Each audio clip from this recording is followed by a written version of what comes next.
Hey guys, so I'm making a video about when I went to the mosque in over spring break, and I didn't make the video immediately after I went because I was really busy with moving again because I've moved roughly like 3 times in the past month. Wasn't able to make it at that time, but here is the video. So I went to the mosque, and it takes me now about 15 minutes longer to get to the mosque that I go to, and it already took me about an hour to get there. And gas prices have gone up since the issues in the Middle East, and it's roughly around $4 a gallon um, where I am. So it's really hard to actually get to the mosque. And I don't really have a car. I've been borrowing my friend's car and my boyfriend's car to get there, and it's kind of a hassle.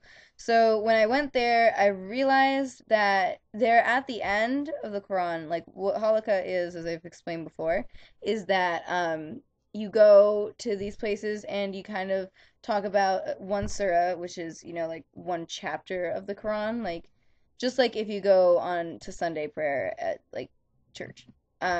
They discuss and kind of talk about every little word of that surah and its meaning, and then you ask questions, and it's all kind of like that. And what I noticed is that they are kind of at the end. They're around surah 118, and I'm at the very beginning of the Quran when I'm reading it.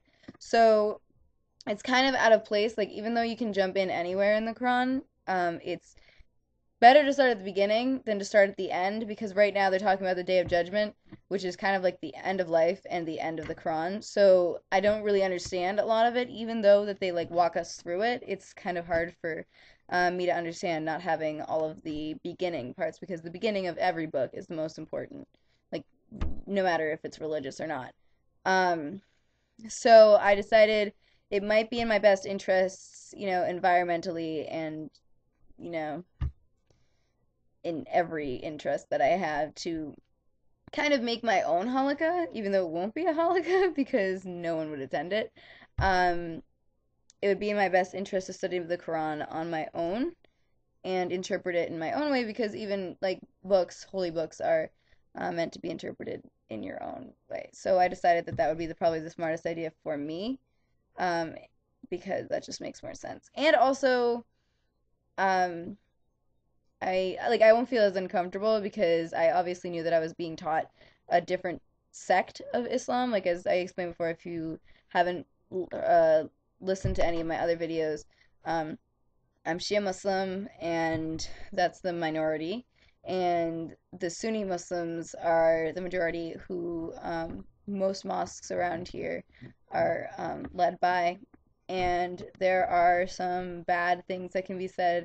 Like I'm the only Shiite that attends the mosque in that I go to, and even in my area, there not only are there not that many Muslims or Arabs, there aren't that many Shia.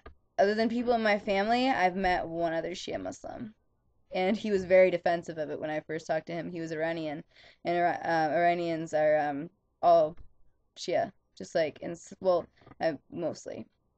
It's the biggest Shia population, and when I asked him, he was very defensive about it.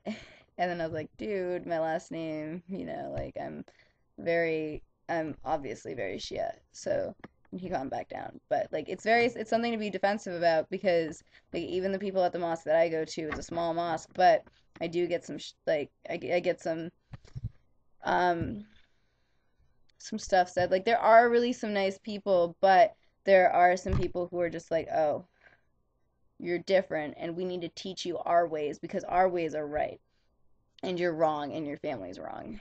And I don't agree with that. And I kind of felt that way the last time I went, which was really uncomfortable. And like, I mean, I guess it's an experience, and it's an experience that I have to tie in with this project that I have. It's like, I guess it's a problem. You could say it was like a problem I can overcome. Um, and my solution is to make it non con like to not really confront it, you know?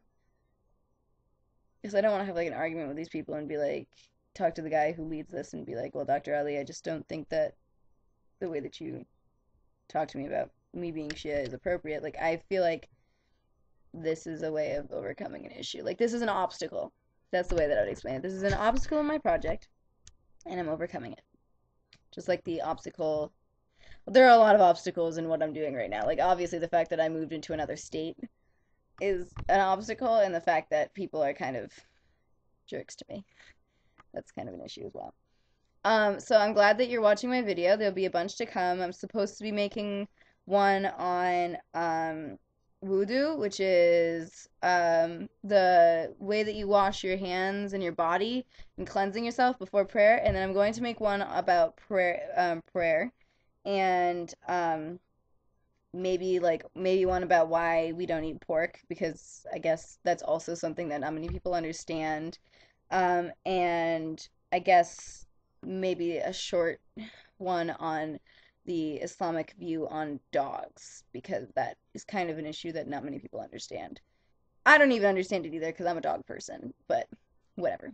We'll we'll talk about that later. So I'll see you in my later videos, and I hope you enjoy them, and I hope you've enjoyed this, and I hope you guys have a wonderful week.